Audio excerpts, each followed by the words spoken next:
കൂടുതൽ വാർത്തകളും വീഡിയോകളും കാണാൻ ഈ ചാനൽ സബ്സ്ക്രൈബ് ചെയ്യുക. കൂടെ ബെൽ ബട്ടൺ അമർത്തുക. നമസ്കാരം. നിങ്ങൾ പ്രാർത്ഥിക്കുമ്പോൾ അത്ഭുതങ്ങൾ സംഭവിക്കുന്നു. സാധാരണ എല്ലാവരും പറയാറുണ്ട്, എന്തൊക്കെ പ്രാർത്ഥിച്ചിട്ടും ഒരു ഫലവും കിട്ടുന്നില്ല, എന്ത് പ്രാർത്ഥിച്ചാലും അതിന് എഗെയിൻസ്റ്റ് ആണ് ജീവിതത്തിൽ സംഭവിക്കുന്നത്, എന്താണ് പ്രാർത്ഥനയ്ക്കൊരു ഫലവും കിട്ടാത്തത്? കേൾക്കുമ്പോൾ തന്നെ എല്ലാവരും നിങ്ങൾക്ക് ഇഷ്ടമുള്ളതെന്ന് പറഞ്ഞാൽ ജ്യോതിഷത്തില് നിങ്ങളുടെ രാശിയോ നാളോ തലമോ ഒക്കെ പറയുമ്പോൾ എല്ലാവരും ആകാംക്ഷയോടെ അത് കേൾക്കും. 21 ദിവസം കൊണ്ട് പണം ഉണ്ടാക്കാം, 12 ദിവസം കൊണ്ട് നിങ്ങൾ തഴച്ച് സമ്പന്നനെ പോലെ വളരും. ഇതെല്ലാം കേൾക്കുമ്പോൾ എല്ലാവരും വളരെ ആകാംക്ഷയോടെ ആങ്സൈറ്റിയോടെ അതിലേക്ക് ചെന്ന് വീണ് കിടന്നത് പഠിച്ച് അത് ചെയ്യാൻ ശ്രമിക്കും. നമ്മൾ ഒരു കാര്യം മനസ്സിലാക്കുക, ജീവിതത്തിൽ ഇൻസ്റ്റന്റ് ആയിട്ട് എല്ലാ തലങ്ങളും എല്ലാ കാര്യങ്ങളും സംഭവിച്ചിരുന്നെങ്കിൽ നമ്മളെല്ലാവരും സമ്പന്നരായേനെ. ജീവിതത്തിൽ ഈ പറയുന്ന കാര്യങ്ങളെല്ലാം നമുക്ക് നേടാൻ സാധിച്ചിരുന്നെങ്കിൽ നമ്മൾ സമ്പന്നരാകുമായിരുന്നു. പക്ഷെ നമ്മളെ എല്ലാവരും ചെയ്യുന്നൊരു കാര്യമുണ്ട്, ശനി മാറ്റം, വ്യാഴമാറ്റം. ഇതെല്ലാം പറയുന്നെന്നാൽ അത് പ്രകൃതിയിലെ മാറ്റങ്ങളാണ്. നാം എല്ലാവരും ശനി മാറ്റം, വ്യാഴമാറ്റം ഇവയൊക്കെ മാറുന്നതും നല്ല സമയം വരുന്നതും പണക്കാരനാകുന്നതും ജാതകം നോക്കി എല്ലാം നോക്കിയിട്ട്, ഒരു ജാതകം നോക്കി ഒരു ജ്യോത്സ്യൻ പറഞ്ഞത് വിശ്വാസമില്ലാതെ അടുത്ത ജ്യോത്സ്യന്റെ അടുത്തേക്ക് പായുന്നു. നോക്കി നോക്കി നോക്കി ഓരോ ജ്യോത്സ്യന്മാരെ മാറി മാറി നോക്കുന്നു. ചില ആളുകൾ പറയാറുണ്ട്, ഞങ്ങൾ ജ്യോത്സ്യന്മാരുടെ അടുത്ത് പോയി ലക്ഷക്കണക്കിന് ഒരു വീട് പണിയാനുള്ള പൈസ മുടക്കി, പോയി പൈസ മുടക്കി ഞങ്ങൾ മടുത്തു, ഒരു ഉപകാരവും ഞങ്ങൾക്ക് ഇതുവരെ കിട്ടിയില്ല. ആരുടെ കുഴപ്പം കൊണ്ടാ? നമ്മുടെ കുഴപ്പം കൊണ്ട് തന്നെയാണ്. അപ്പോൾ ജാതകം നോക്കി നോക്കി ഓരോ ജ്യോത്സ്യന്റെ അടുത്തുനിന്ന് ഇങ്ങനെ പോയിക്കൊണ്ടിരിക്കും. കേരളത്തിൽ ആരൊക്കെയുണ്ടോ, എവിടെയൊക്കെയുണ്ടോ, എന്തൊക്കെയുണ്ടോ, എന്തെല്ലാമാണോ ചെയ്യേണ്ടത്. അങ്ങനെ അവസാനം പറയും, ഞാൻ പണം മുടക്കി മടുത്തു, ഒരു പ്രശ്നവും മാറിയിട്ടില്ല, ജ്യോത്സ്യന്മാര് പറ്റിച്ചു. ഇതൊക്കെയാണ് എല്ലാവരും പറയാ. എന്താ ഇങ്ങനെ? നമ്മൾ സ്വയം ചിന്തിച്ചിട്ടുണ്ടോ? എന്തുകൊണ്ടാണ് ഇങ്ങനെയൊക്കെ സംഭവിക്കുന്നത്? നിങ്ങളുടെ മനസ്സിന്റെ നിയന്ത്രണം, അതായത് നമ്മളുടെയൊക്കെ മനസ്സിന്റെ നിയന്ത്രണം, നമ്മൾ ഈ ചെയ്യുന്ന പ്രവൃത്തികളുടെയൊക്കെ നിയന്ത്രണം, ഇത് നമ്മുടെ കയ്യിൽ തന്നെയാണോ അതോ ഈശ്വരന്റെ കൈകളിലാണോ? ഒരു നിശ്ചിത ഉദ്ദേശം, ഇപ്പൊ നിങ്ങൾക്കൊരു നിശ്ചിത ഉദ്ദേശമുണ്ട്, അല്ലെങ്കിൽ അതിൻ്റെ ആവശ്യം, അതിനായിട്ട് മനസ്സിന്റെ 2 തലങ്ങളാണ് നമ്മുടെ മനസ്സിനെന്ന് നമുക്ക് ഒരുവിധമുള്ളവർക്കൊക്കെ അറിയാം. എങ്കിലും വീണ്ടും നമ്മൾ പറയുന്ന ബോധ മനസ്സും ഉപബോധ മനസ്സും അത് ഒരുപോലെ പരസ്പരം പ്രവർത്തിക്കുന്നതിനെയാണ് ശരിയായ പ്രാർത്ഥന എന്ന് പറയുന്നത്. ബോധ മനസ്സിൽ എന്തൊക്കെയോ വെച്ചുകൊണ്ട് നമ്മൾ വെറുതെ യാന്ത്രികമായിട്ട് പോയിട്ട് പ്രാർത്ഥിക്കുന്നത് ഒരു പ്രാർത്ഥനയല്ല. എല്ലാവരും പ്രാർത്ഥിക്കുന്ന യാന്ത്രികമായിട്ടുള്ള ഒരു പ്രാർത്ഥനയാണ്. വളരെ തിരക്ക്, അമ്പലങ്ങളിലൊക്കെ വളരെ തിരക്ക് പിടിച്ച് വളരെ ഭയങ്കരമായ തിരക്ക് ഇടിച്ചു കയറി എല്ലാവരും പ്രാർത്ഥിക്കും. പക്ഷെ അവിടെയൊന്നും ഉപബോധ മനസ്സിൽ നമ്മുടെ പ്രാർത്ഥനയ്ക്ക് ഫലം കിട്ടുന്നില്ല. ഉപബോധ മനസ്സിൽ വേറെ എന്തൊക്കെയാണ്. ബോധ മനസ്സ് പ്രാർത്ഥിക്കുന്നു, ഭഗവാനെ എൻ്റെ ദുരിതങ്ങളൊക്കെ മാറ്റിത്തരണേ എന്ന്. അങ്ങനെ പ്രാർത്ഥിക്കുമ്പോൾ നമ്മളുടെ ഉപബോധ മനസ്സിൽ കിടക്കുന്ന നമ്മുടെ പഴയ ദുരിതങ്ങളും നമ്മുടെ എന്താ പറയുക കഷ്ടപ്പാടുകളും ദാരിദ്ര്യങ്ങളും ദുഃഖങ്ങളും എല്ലാം ഇങ്ങനെ തേട്ടി വരുന്നുണ്ടാവാം. അപ്പോൾ നമ്മളെ ബോധ മനസ്സും ഉപബോധ മനസ്സും ഒരുപോലെ ചേർന്ന് പരസ്പരം ബന്ധപ്പെട്ട് പ്രവർത്തിക്കുകയും പ്രാർത്ഥിക്കുകയും ചെയ്യുന്നതിനെയാണ് ശരിയായ രീതിയിൽ നമ്മൾ പ്രാർത്ഥന എന്ന് പറയുന്നത്. ഇത്തരത്തിൽ പ്രാർത്ഥിക്കുമ്പോഴാണ് മിറാക്കിളുകൾ സംഭവിക്കുന്നത്. അല്ലാതെ നമ്മൾ രണ്ട് തലത്തിൽ, ബോധ മനസ്സ് ഉപബോധ മനസ്സും രണ്ട് തലത്തിൽ നിന്നുകൊണ്ട് പ്രാർത്ഥിക്കുമ്പോൾ ഒരു മിറാക്കിളും നമ്മുടെ ജീവിതത്തിൽ സംഭവിക്കില്ല. അപ്പോൾ ആദ്യം നമ്മൾ ചെയ്യേണ്ടതെന്ന് വെച്ച് കഴിഞ്ഞാൽ, നമ്മൾ ജാതകം എടുത്തുകൊണ്ടും മറ്റതെടുത്തുകൊണ്ടും മറിച്ചതെടുത്തുകൊണ്ടും ഓരോ തലത്തിലേക്കും പരാക്രമം പിടിച്ച് ഓടുന്നതിനേക്കാളും നല്ലത് ഒരിടത്ത് ചെന്ന് നമ്മളിലൊരു കാര്യം അറിഞ്ഞാൽ, ഇതിനേക്കാൾ കുറച്ചുകൂടെ കാര്യങ്ങൾ, എനിക്ക് പ്രശ്നങ്ങൾ ഉണ്ടെന്നറിയാൻ വേണ്ടി പോകുന്ന ആളുകളുണ്ട്. ജ്യോത്സ്യന്റെ അടുത്ത് എനിക്കിപ്പോൾ നമ്മൾ കുറച്ച് പ്രശ്നമേ പറഞ്ഞുള്ളൂ, ഉടനെ എല്ലാവരും പറയും എനിക്ക് കൈവശമുണ്ട്, അതുണ്ട്, ഇതുണ്ട്, ആഭിചാരമുണ്ട്, കൂടോത്രമുണ്ട്, ഇതൊക്കെ പറഞ്ഞുകൊണ്ട് അടുത്ത ജ്യോത്സ്യന്റെ അടുത്ത് പോയി എന്തിനാ കുറേ പ്രശ്നങ്ങളുണ്ടെന്ന്. ഈ പ്രശ്നങ്ങളെല്ലാം കൂടെ നമ്മുടെ ഉപബോധ മനസ്സിലേക്ക് അങ്ങോട്ട് കയറ്റും. ഉപബോധ മനസ്സിലേക്ക് കയറ്റി കഴിഞ്ഞിട്ട് അതിങ്ങനെ പുറത്തേക്ക് ഇങ്ങനെ തേട്ടി വരും, ഒമിറ്റ് ചെയ്യാൻ പാകത്തിന്. എന്നിട്ട് തലയിൽ വെച്ചുകൊണ്ടാണ് നമ്മൾ പ്രാർത്ഥിക്കുന്നത്. നമുക്ക് തീർച്ചയായിട്ടും എന്താണ്, ആ പ്രാർത്ഥനയ്ക്ക് ഒരു ഫലവും കിട്ടില്ല. അപ്പോൾ പ്രാർത്ഥന ശരിയായ രീതിയിലാണെങ്കിൽ, മിറാക്കിളുകൾ നമ്മുടെ ലൈഫിൽ സംഭവിക്കണമെങ്കിൽ നമ്മൾ ബോധ മനസ്സും ഉപബോധ മനസ്സും ചേർന്ന് നമ്മൾ പ്രാർത്ഥിക്കണം. നിങ്ങളിലുള്ള അനന്തമായ ശക്തി, അതാണ് ഉപബോധ മനസ്സിലുണ്ട്, അനന്തമായ ശക്തിയുടെ പ്രവർത്തനത്തെ വേണ്ട വിധത്തിൽ കൈകാര്യം ചെയ്യുന്നതിനുള്ള വഴി നമ്മൾ പഠിക്കുക.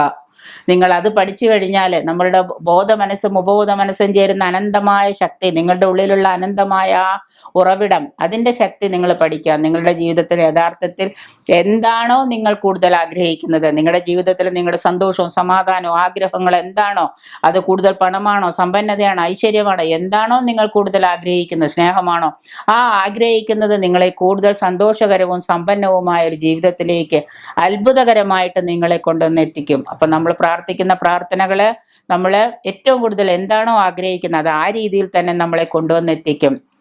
നിങ്ങൾക്ക് ഫലപ്രദമായിട്ട് പ്രാർത്ഥിക്കാൻ അറിയാമോ? ഇനി അടുത്ത ചോദ്യം അതാണ്, നമ്മൾക്ക് ഫലപ്രദമായിട്ട് നിങ്ങൾക്ക് പ്രാർത്ഥിക്കാൻ അറിയാമോ? ശരിക്കും പറഞ്ഞാൽ പ്രാർത്ഥിക്കാൻ അറിയുന്നത് സ്പിരിച്വൽ പാത്ത് എന്ന് പറയുന്നത്, സ്പിരിച്വൽ എന്ന് പറയുന്നത് അതൊരു ട്രെയിനിങ്ങിലൂടെ പഠിക്കേണ്ട കാര്യം. വെറുതെ ഒരു പ്രാർത്ഥനയൊന്നും, എല്ലാവരും കുറെ എന്താ പറയാ ആത്മീയ ബുക്കുകളൊക്കെ വായിക്കും, കുറെ ആത്മീയതയിലേക്ക് എത്തുന്നു എന്ന് വിചാരിക്കും.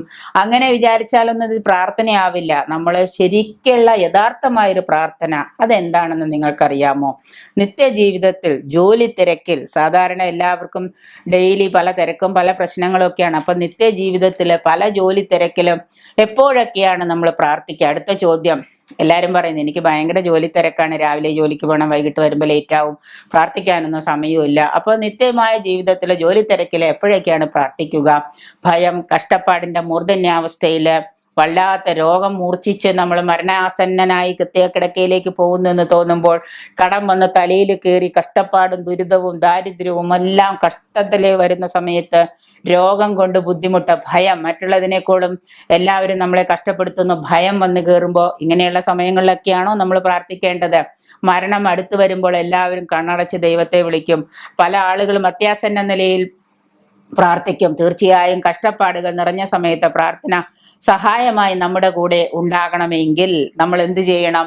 ദൈവത്തെയോ അല്ലെങ്കിൽ പ്രാർത്ഥനയോ നേരത്തെ നമ്മൾ കണക്കിലെടുത്തിട്ടുണ്ടാവണം. നേരത്തെ നമ്മൾ പ്രാർത്ഥന നമ്മളുടെ കൂടെ തന്നെ കൊണ്ടു നടക്കുകയാണെങ്കിൽ ഈ പറയുന്ന സമയത്ത് നമ്മൾ പ്രാർത്ഥിക്കുമ്പോൾ നമുക്ക് പ്രാർത്ഥനയ്ക്ക് ഒരു ഫലം കിട്ടും. അപ്പോൾ പറയാറുണ്ടല്ലോ, സമ്പത്ത് കാലത്ത് ദൈവത്ത് വെച്ചാൽ ആപത്ത് കാലത്ത് കാപത്ത് തിന്നാം എന്ന് പണ്ട് പഴമക്കാർ പറയുന്ന ഒരു ചൊല്ല് പോലെ, പണ്ടൊരു നല്ല കാലത്ത് നമ്മൾ ദൈവത്തെ വിളിക്കുകയും പ്രാർത്ഥിക്കുകയൊക്കെ ചെയ്താൽ തീർച്ചയായിട്ടും നമ്മളോടൊപ്പം എന്തുണ്ടാവും? പ്രാർത്ഥനയുടെ ശക്തി നമ്മളോടൊപ്പം അത്യാസന്ന നിലയിൽ കിടക്കുമ്പോഴും രോഗാതുരിതനായി കിടക്കുമ്പോഴും കഷ്ടപ്പാടിലും ദാരിദ്ര്യത്തിലും നമ്മുടെ കൂടെ പ്രാർത്ഥനയുടെ ശക്തി ഉണ്ടാവും. അപ്പോൾ പ്രാർത്ഥിക്കുമ്പോൾ നമ്മൾ എന്താണ്? നമ്മുടെ കൂടെ പ്രാർത്ഥനയുണ്ട് എന്ന് തോന്നൽ എപ്പോഴും ഉണ്ടായിരിക്കണം. പ്രാർത്ഥന ജീവിതത്തിന്റെ അവിഭാജ്യ ഘടകമാണ്, ഒഴിവാക്കാൻ പറ്റാത്തൊരു ഘടകമാണ് പ്രാർത്ഥന എന്ന് പറയുന്നത്. എൻ്റെ പ്രാർത്ഥന പലപ്പോഴും എന്നെ സഹായിക്കുന്നുണ്ട്, എന്നെ സഹായിച്ചിട്ടുണ്ട്. എൻ്റെ അനുഭവത്തിൽ എൻ്റെ പ്രാർത്ഥന പലപ്പോഴും എന്നെ സഹായിച്ചിട്ടുണ്ട്. അത് നിങ്ങളെയും സഹായിക്കണമെങ്കിൽ പ്രാർത്ഥന എങ്ങനെയാണോ ചെയ്യേണ്ടത് ആ രീതിയിലായിരിക്കണം നമ്മൾ പ്രാർത്ഥിക്കേണ്ടത്. സ്വന്തം ജീവിതത്തിൽ പ്രാർത്ഥനയുടെ ശക്തി ഞാൻ അനുഭവിച്ചിട്ടുണ്ട്. കഷ്ടപ്പാടിലൂടെ കഷ്ടകാലത്തിലൂടെ കടന്നു പോകുന്നവരോട് പോയി പ്രാർത്ഥിക്കുന്നു എന്ന യുക്തി ശരിക്കും പറയാം വല്ലാണ്ട് കഷ്ടപ്പെട്ട് ദാരിദ്ര്യത്തിലും സമ്പന്നത ഭയങ്കര ദുരിതത്തില് പെരുവഴിയിൽ ജീവിതം വഴിമുട്ടി നിൽക്കുന്ന സമയത്ത് ഒരാളോട് പോയിട്ട് നീ പ്രാർത്ഥിക്കൂ എന്ന് പറയുന്നത് ഒരു യുക്തിബോധം ഇല്ലാത്ത കാര്യമാണ്. ആ യുക്തി ആർക്കും ദഹിക്കില്ല. ആളുകൾ കളിയാക്കും, കല്ലെറിയും അങ്ങനെ പറഞ്ഞാല്. ആ യുക്തി തീരെ ദഹിക്കില്ല. ഇത് വളരെ ബുദ്ധിമുട്ടാണ്. നമ്മൾ ഈ പറയുന്ന കാര്യം തന്നെ ആർക്കും ദഹിക്കില്ല. പ്രാർത്ഥിക്കുക, ചെയ്യുക എന്നൊക്കെ പറയുന്നത് ഇൻസ്റ്റന്റ് ആയിട്ട് ഇപ്പൊ തന്നെ റിസൾട്ട് കിട്ടും. രാവിലെ ചെയ്താൽ വൈകുന്നേരം, രാവിലെ പൂജ ചെയ്താൽ വൈകുന്നേരം ഫലം കിട്ടുന്ന, ഇൻസ്റ്റന്റ് ആയിട്ട് കിട്ടുന്ന എന്തെങ്കിലും റിസൾട്ട് ഉണ്ടോ എന്ന് എല്ലാവരും ചോദിക്കും. പണം മുടക്കാനും പറ്റില്ല, പണം മുടക്കിയാലിട്ട് റിസൾട്ട് കിട്ടുക വേണം. അപ്പോൾ തീരെ ദഹിക്കില്ല ഇങ്ങനെയുള്ള യുക്തി. എന്താണ്? കഷ്ടപ്പെടുന്നവനോട് പോയി പ്രാർത്ഥിക്കൂ നീ എന്ന് പറയുന്ന യുക്തി. അപ്പൊ എന്ത് ചെയ്യണം? നേരത്തെ നമ്മൾ പ്രാർത്ഥനകള് തുടങ്ങി വെച്ചിട്ടുണ്ടാവണം. നേരത്തെ നമ്മൾ പ്രാർത്ഥനകൾ തുടങ്ങി വെച്ചിട്ട് യഥാർത്ഥമായ രീതിയിലേക്ക് പ്രാർത്ഥനകൾ കൊണ്ടുവരികയാണെങ്കിൽ തീർച്ചയായിട്ടും നമുക്ക് ആവശ്യമായ സമയത്ത് ആ പ്രാർത്ഥനകൾ ഉപയോഗപ്പെടുത്താൻ സാധിക്കും. ഇത് വളരെ ബുദ്ധിമുട്ടാണ്. ഇപ്പൊ തന്നെ നീ പോയി പ്രാർത്ഥിക്കുക, നീ പോയി പ്രാർത്ഥിച്ചു കഴിഞ്ഞാൽ ചിലവർ കണ്ടിട്ടുണ്ട് വളരെ ദുരിതവും കഷ്ടപ്പാടും വരുമ്പോൾ ഓടും, ധ്യാനത്തിനോടും പ്രാർത്ഥനയ്ക്കോടും. പക്ഷെ ഇൻസ്റ്റന്റ് ആയിട്ട് റിസൾട്ട് കിട്ടില്ല എന്നറിയുമ്പോൾ അവർ അതും നിർത്തും. അപ്പം ഇൻസ്റ്റന്റ് റിസൾട്ട് കിട്ടുന്ന വല്ലതും ഉണ്ടോ എന്നാ നമ്മുടെയൊക്കെ ചോദ്യം. ജീവിതത്തിന്റെ നിയമം എന്നത് വിശ്വാസത്തിന്റെ നിയമമാണ്. അതുകൂടി നമ്മൾ ആദ്യം മനസ്സിലാക്കുക. നമ്മുടെ ജീവിതത്തിന്റെയൊക്കെ യുക്തിബോധം, നിയമം എന്നത് എന്താണ്? ഒരു വിശ്വാസത്തിന്റെ നിയമമാണ്. ആ വിശ്വാസം നിങ്ങൾക്കുണ്ട് എങ്കിൽ മാത്രം, എന്നോട് പല ആളുകളും പലരും ജ്യോതിഷപരമായിട്ട് പൂജകളോ കാര്യങ്ങളോ വേണമെന്ന് പറയും, ചിലർക്ക് ചെയ്യില്ല. ചിലരോട് ചെയ്തു കഴിഞ്ഞാൽ ചിലർക്ക് അത് കിട്ടുമോ കിട്ടില്ലേ എന്ന് ചോദിച്ചുകൊണ്ടിരിക്കുന്ന ആളുകൾ പറയും, ദൈവത്തെ ഓർത്ത് നിങ്ങൾ കിട്ടില്ല, അതൊന്ന് ക്ഷമിച്ചോ.